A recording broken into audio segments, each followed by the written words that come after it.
Hey, what's going on, guys? Surfbone here. And today we're going to be taking a look at an article that's been referenced many times by a lot of Goku fanboys in my comment section and on Discord as well. That supposedly this article right here, probably a lot of you have heard of this, probably some of you haven't even heard of this article before, but essentially they claim that in this article, it is proof that there are infinite timelines within the main continuity of Dragon Ball in regards to either the manga or the anime. Now, my main issue with this is that when you actually read the article, it has nothing to do with it and actually claims the exact opposite. So I figured the best way to help prove this to everybody and to show this to my audience is by, one, showing you the article itself, and this will also be in the description as well so you can read it for yourself.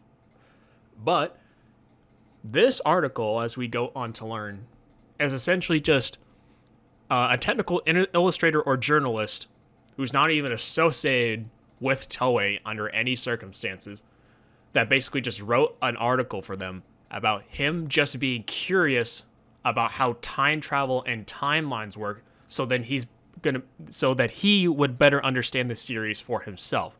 And what does he do is that he ends up talking to an actual professor in astrophysics and is like a cosmologist that specializes in general relativity and cosmology, and who has only read Jump comics through Dragon Ball serialization. So the guy being interviewed isn't an actual authority on Dragon Ball.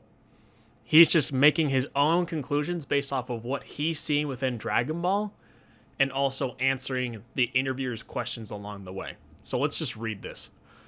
Around the beginning of Dragon Ball's Cell arc, a mysterious young man appears before our heroes. That young man turned out to be none other than Trunks, who has journeyed back to the present from the future. I'm sure many of you out there were enthralled by this revelation, begging to know more about him and the secrets behind Future's time machines. Seeing Trunks travel between past, present, and future at will left us all in awe of Bulma's incredible technology, but also wondering if time traveling traveling through time could also be really simple. So how does time travel work for us in the real world, if at all? I then sat down with cosmologist professor of Kyoto Sangyo University and asked him just that. We took a deep dive into the mechanics of time machines and time travel, as well as the conditions required to make them possible, all in service of understanding the original series and that much more. The complexity of time travel left me scratching my head, and I was struck by a newfound appreciation for the genius Bulma demonstrated by overcoming all the obstacles and creating a fully functional time machine. But let's get to all of that in chronological order for the time being at least. So, as you can see, the whole reason he's going to this cosmologist specifically is so he can better understand the series for himself by wondering how time travel would actually work in the real world, if it would at all. So he asks this guy to help provide that to him. And this is the guy that's interviewing him. And this is the one who he's interviewing. All right. So we're going to be skipping a bunch of this stuff because it doesn't really concern what we're talking about. Now, here's one of the funny things is that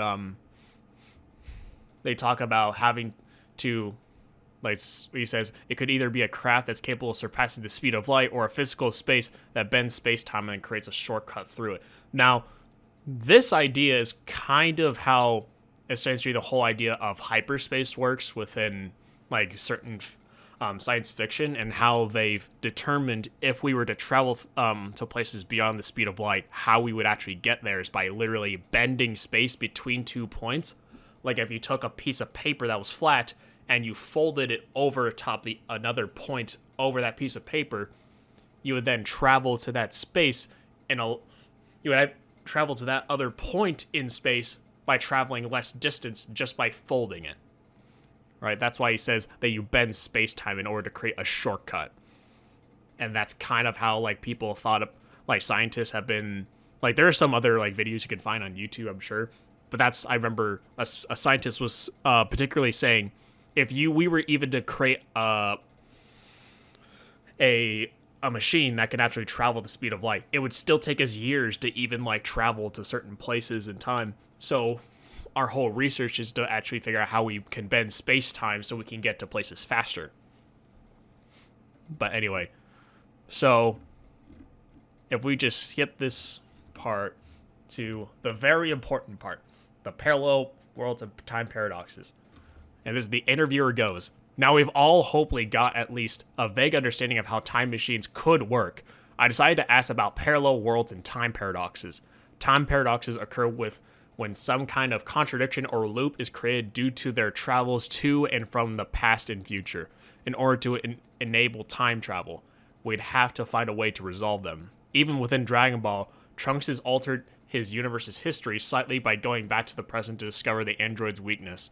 It's this process that gives rise to multiple futures, i.e. parallel worlds, in which they end up showing how, like, it being explained in the series.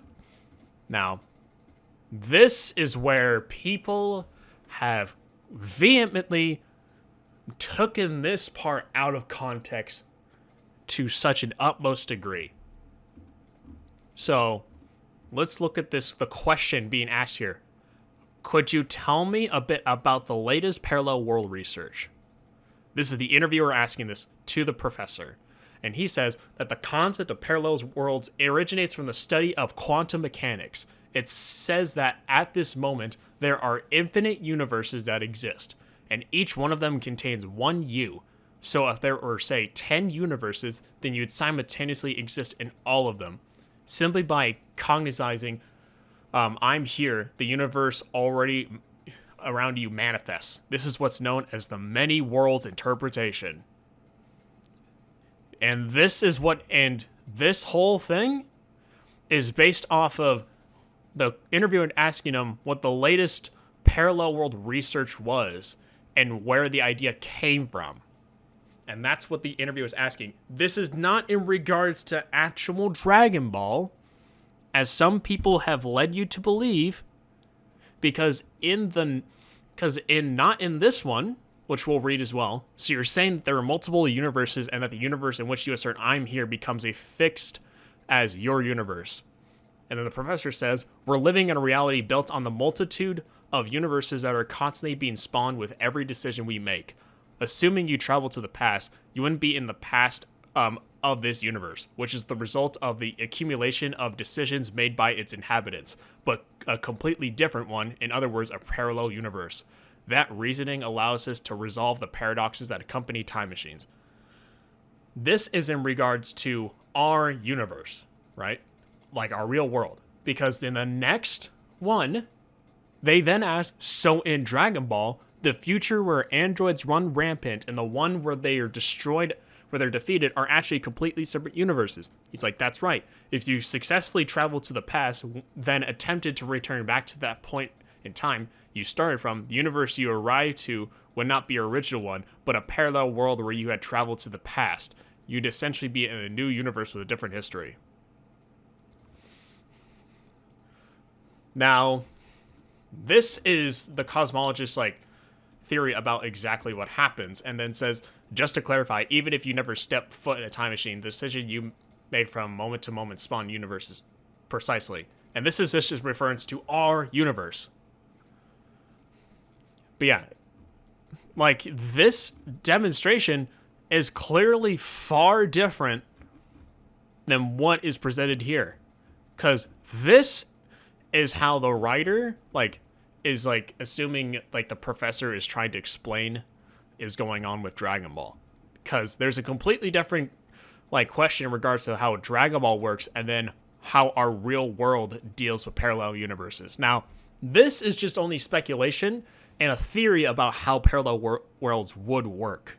But we don't actually have evidence to suggest that this is actually how it is. That's why it's called the many worlds interpretation. Right? This is not what's actually being shown within the series. And that's why I find it utterly baffling that people would go out of their way to say that this instance right here was talking about Dragon Ball when the interviewer literally says, "Can you tell me about the latest parallel world research?" None of these guys are actual like staff that have authority on what Dragon Ball says either. So, as I showed you, this is just a random cosmologist that has read through Dragon Ball, and then the guy interviewing is just like a technical illustrator that happens to write for other websites. So he's just a freelance writer that goes to other companies to write articles for them. So that's why the thing is called How Do Time Machines Work? Asking an expert about time travel in Dragon Ball. And when they talked about this instance right here, it's not in regards to actual Dragon Ball. Okay? I hope that this was enough to help tell people what's going on. And even then, to kind of prove that this like actual like cosmologist doesn't know a lot about Dragon Ball, they start to go into whether or not instant transmission functions like a time machine. In which the interviewer asks, "Listening to everything you've spoken so far, I thought of something else I'd like to ask you about. After his battle with Frieza, Goku travels to planet Yardra where he learns to use the instant transmission. I have a feeling that instant transmission works in a similar to time travel. What do you think?" It's exactly the same. If you interpret instant transmission as movement faster than the speed of light, then planet Yardra must have found a way to overcome the gravitational restraints. Now, if you remember earlier, they're talking about how that in order to time travel, you almost kind of need to move faster than the speed of light in order to do so. And that's what the professor is trying to note here. But obviously, time travel doesn't work in that same way. So, again, there's just many things that just go against the whole like infinite universe thing, and this is their only evidence for said argument, is by citing it that supposedly the official Dragon Ball website claims that infinite universes exist within Dragon Ball, or infinite timelines do, but they don't. And that's not what this article is claiming. So, again, just to end this off, if you wish to read this article for yourself, it will be in the description. I hope you all learned something. Thank you all for watching, and class is dismissed.